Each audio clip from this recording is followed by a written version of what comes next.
Hey guys, welcome back. The Australians have named their team, and quite a good team that Joe Schmidt's named as well. Certainly a team that's going to test the Springboks this week. And of course, they shocked the Springboks 38-22 in the first test. I think still half of South African rugby still reeling from that shock because it was so unexpected, especially after the Boks went up 22-0, 38 unanswered points in the second half. I think we've all sort of tried to stomach that now, and we're all looking forward to whatever the Boks can bring this weekend as a possible backlash. But saying that, Joe Schmidt has lost three players, and he's had to make three injury enforced replacements. Otherwise, I don't think we would see any replacements. Maybe there would be one change there. I think that they would probably try, but certainly the three replacements that they've brought in is pretty decent as well. That you've got, of course, the first one would be Dylan Peach, who scored a try on Saturday, scored the Australians' first try, and then went off in a collision with Sia Kolisi. Now, I don't have a video of that collision there, but I think we all remember it. Sia took the ball from the back of a line out and went straight and collided into Peach, who broke his jaw, fractured his jaw, and he's gone home. Quite a rather ugly-looking injury. Got a picture of him afterwards here, and if you're sensitive, look away for a second. But certainly not the best look for him as well. So he's gone home. He's the one guy who's gone home. So let's first have a look at his try, and then the picture of the aftermath. Okay, I'm not going to be able to show you any of the tries because Sanzar has copyright striked them all. So unfortunately, we're not going to be able to use any of them. Usually, competitions like the URC don't mind you using them as long as you're not exploiting it too much. And in a situation like this, there should be probably some sort of content that's made for creators to use and to grow the game. But this is an old argument, and this is one that we have a lot of the time, and there's the amount of time it takes to try and sort something out like this. It's probably just better just to go without it. But let's have a look at the injury of Dylan Peach. Unfortunately, you'll see how his mouth looks. Unfortunately, not a great injury, and he's broken his jaw, and he's gone back to Australia. That also scuppers my plans to just show you where Harry Wilson got injured. He got injured scoring his second try, limped off the field after that, and didn't come back on. And he's obviously gone back home as well. And then the third player, which with an HIA, is the veteran 140-odd cap player James Slipper, a great servant of Wallaby rugby. He's also got home for HIA protocols. Obviously took a knock on the head, and because of the stand down period, it doesn't help keeping him in South Africa for another week, so he's also gone back. Now they've all been replaced, and it's interesting to see who they've been replaced by. We start off with Harry Wilson. He's been replaced by Rob Valentini. Now, Rob Valentini, we all know what Rob Valentini is, one of the more physical players in Australia. He's really a guy who's sort of galvanised the Australian pack. He was missing a large part of the Lions series, and he's certainly somebody who they want back, and he's very recognisable with his hairstyle. So he's the one guy who's come back, and he's come back in the place of Wilson at number 8. So that'll definitely strengthen them in terms of physicality. And if this weekend's going to be a grind with the weather, you can see that certainly affecting the Wallaby pack as well. So they'll really welcome him back, and with him and Skelton, they make a huge difference to the Wallaby pack as well. So there's a little bit more grunt there as well, to the pack as well, and from that it means we've got a new captain in Fraser McRae, who was the player of the game last week, and who had a couple of turnovers. Really was a nightmare for the Springboks at the breakdown. He'll be captaining the from flank the team with Rob Valentini back. That's the changes in the loose trio. With Dylan Peach flying home, they needed to bring somebody in new. And quite a bold move from Joe Schmidt. He's brought in Corey Toole, who, if you've been watching Super Rugby Pacific, you'll know how dangerous he is. He's nicknamed the fastest rugby player in Australia. He can run a 10.200 metres. That's blisteringly fast for a rugby player. And certainly has scored his fair share of tries. He scored 28 in 45 games for the Brumbies. It's the same strike rate as Israel Folau when he burst onto the scene in Super Rugby, so that's quite an impressive strike rate. He's 25 years old. He's due for his chance, and he was the 2022 Rookie of the Year at the World Sevens Series. So he's played sevens as well. The Springbok Sevens players know him very well, and South African fans are going to get to know him very well as well. But if you don't know him, are a couple of clips I got that weren't copyright striked, and you can see how good he is. Long bottom playing deep inside their own, behind their post. Toole using his speed, electric Corey Toole from deep inside his own area. He's going to go, not just 100, let's make it 110. The Corey Toole.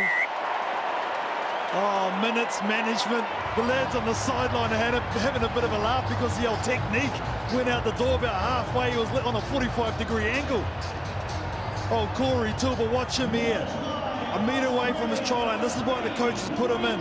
He takes his angle. This is why he's so fantastic. Oh, yeah, the hair is flowing. He absolutely dashes. Corey Toole, there he goes. Players going to entertain us for the next 40 minutes. Mazzolini gets us underway. France right to left. Corey Toole does brilliantly to get away from the chasing player. And look at him go. Corey Toole is under the post for Australia.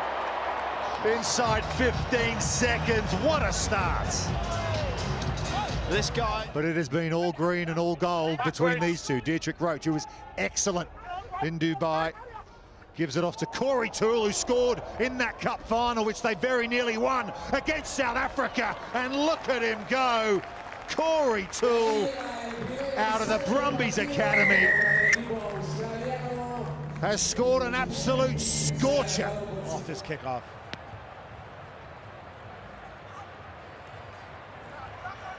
Bobbling around. Stuck it. Comes away for Australia next. Turner.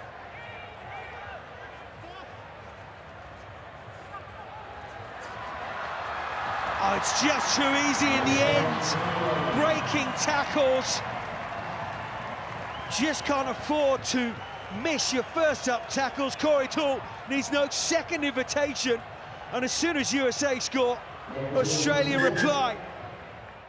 For the Brumbies, as Valentini got his side near the 22. Debrasini, lovely hands. So too from Mickey Taylor. Filiwai, that's beautiful. Through the mids, wide. Toole, over the top of one and in. Corey Toole, he's got two, and that might be their best try of the year.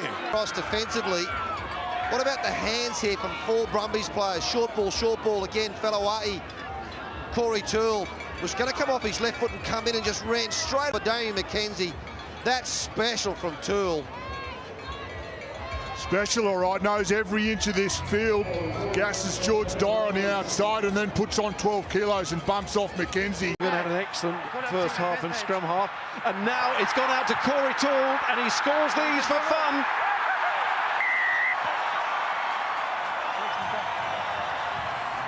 The 11s in these pre-test match games here in Australia have had a good time of it. Peach for the Force, Lancaster for the Waratahs, and now Corey Toole. The change at loosehead for slipper is Tom Robertson, who's come into the loosehead position. It's going to be interesting to see how they do there, because I think the Boks will really look to attack the scrum this weekend when they do get scrums, and Tom Robertson's coming in for that. But okay, those are the changes. Now let's look at the whole team, and you'll see, you get a picture of how dangerous this Aussie team is and how much confidence they'll be playing with in Cape Town this weekend, and with good reason. I mean, they really stunned the Boks last week, and you can see them looking to make it another one. They haven't won in Cape Town since 1992, that famous 26-3 victory of Nick Farr-Jones's side when South Africa just came back into World Rugby. And interestingly, another fun fact, the only player who's there who was the last time the Wallabies played in Cape Town, which is 2014, is one Nick White, a player South African fans love to hate. So here's their team. Let's go through it as well. Let's start at the back, where Tom Wright, who of course had a magnificent game against the Springboks last weekend, certainly was very good, a very good player.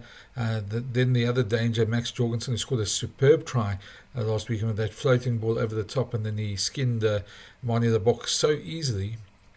Another Lebok nightmare man, Joseph Akuusu-Suwaili, really a good player, and he'll be at 13 here for the Wallabies. And this week he said he'd expected the Boks to come out firing in this game. What do you expect this week from the Boks? Oh yeah, they'll come out firing. We know that. after a loss, you tend to, you lick your wounds, and they'll be the same what they were in the first 18 minutes, but I reckon for the whole 80. So we got to be at our best, and we will be.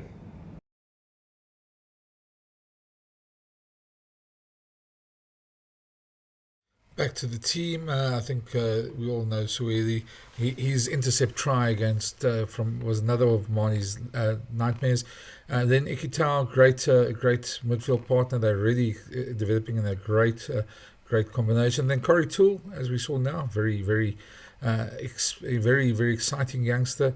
His club is called the Wagga Crows, which is in Wagga Wagga. I'm not sure where that quite is, but I'm sure our Australian friends can tell us more about it. James O'Connor, Nick White, both of there back there. You wouldn't change that. Very experienced halfback pairing there. Rob Valentini is there. Fraser McRae, Tom Hooper, great loose trio. Will Skelton, Nick Frost, both of them very good lock pairing as well. Taniela Tupou, Billy Pollard, and Tom Robertson, the new guy as well. So probably close to the strongest team, bar those injuries, that Joe Schmidt could put out. You look at the substitutes. Angus Bell, I was quite surprised that he didn't get a start, perhaps, because he was very effective when he came onto the field. And there you see as well Andrew Killaway, Tane Edmund, Tate McDermott, the backline players there, and then the forwards as well. They've gone a 5-3 split as well this time, same as last week when they changed it from a 6-2 back to a 5-3 just before the game. I think there's enough confidence in the Wallaby team at the moment to feel that this is the team that can beat the Boks. Of course, the weather's going to make it a very different test, and we don't have the hard underfoot as we would have at the Highveld, which really aided them in those counter-punching tries that they got as well. A very good Wallaby squad there, and certainly a squad that's going to test the Springboks as well. I think there's not much more to say other than to ask you to give your comments. Let's see what you think of the squad. What do you think of the players coming in and the players they've lost? How do you think that will tip the scales in Saturday's game? And if you haven't already, as we have to ask in every video, smash that subscribe button, give the thumbs up, all that stuff so we can carry on growing this channel and bringing you more of that. And I think I'm going to leave you now with a comment from a question that Rassie Erasmus took in Cape Town this week, just asking if he'd figured out after the dust had settled and they'd watched the game over and over again where exactly they lost that game. And I think it's quite an interesting answer to end us off on this one. So that's it for the Aussie teams. We'll be back with Joe Schmidt's press conference a bit later, and keep an eye out. There's some other interesting videos coming out on this channel as well over the next sort of 24 hours as well. And then this weekend, we'll be talking to Nick Mallett after the game again. That was quite popular this week, and Nick will certainly have his view on the test match as well. So thanks for watching, and I'll leave you with Rassie talking about where he saw them lose the game. Hi, Rassie. We've spoken about the why last week, or the what's last week. You know what happened, the line-out, breakdown, defense, whatever. But have you got to the bottom of the why? Yeah. Because you spoke about some shoulders and abilities. So I'm just curious what the why is. No, obviously, if I had full answers here, it would be fantastic. I'll be sitting here smiling and brimming with confidence.